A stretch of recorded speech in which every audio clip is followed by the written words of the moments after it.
Hey, all, we got a good question today. What should I be doing to stand up against Christian nationalism?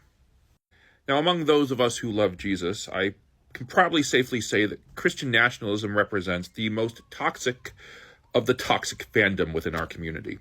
And within every community, you're going to find those who are more interested in power, wealth, their own hatred and biases than they are about the actual message of what it is they profess to love. And that's definitely what Christian nationalism is in Christianity. It's not about Jesus. It's not about the Bible. It's not even about church history. It's about twisting that message to fit the agenda of a few people who want to hold on to power. Now, is there any one right way in which you can stand up against Christian nationalism in the world today? Honestly, I think as long as you're a loving person and you're not feeding into that message of hate, you're doing something. The thing that I've noticed about Christian nationalism is, like internet trolls, they are very good at being loud.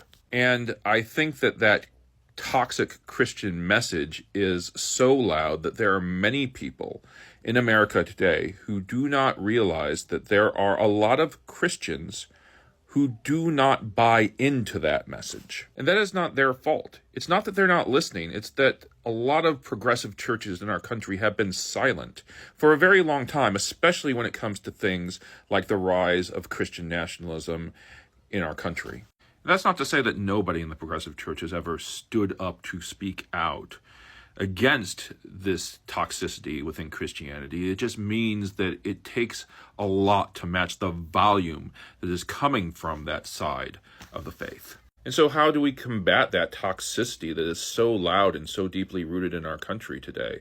Honestly, I would say that the best way to do that is to take away their microphone, because it's their ability to speak loudly that allows them to dominate the narrative. There have been Christian traditions in this country working for the rights of women to stand behind a pulpit, to be leaders within our country, to have the freedom to choose what happens to their own body. Traditions that have been working for the equity of people of color, people immigrating into our country, for our LGBTQ plus brothers and sisters who deserve to be recognized as the beloved children of God. And these traditions have been here longer than those far-right traditions that embrace Christian nationalism. For instance, I belong to a Lutheran church. The ELCA is the largest Lutheran denomination. We got the ball rolling when it came to the Protestant Reformation. And a lot of people don't know that because it doesn't fit their narrative to let people know that there are Christians who think differently than they do.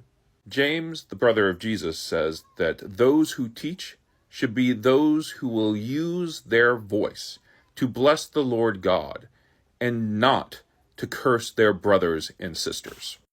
I think we've heard enough cursing from Christian nationalism. It is time that Christians who embrace the love of God stood up and spoke out.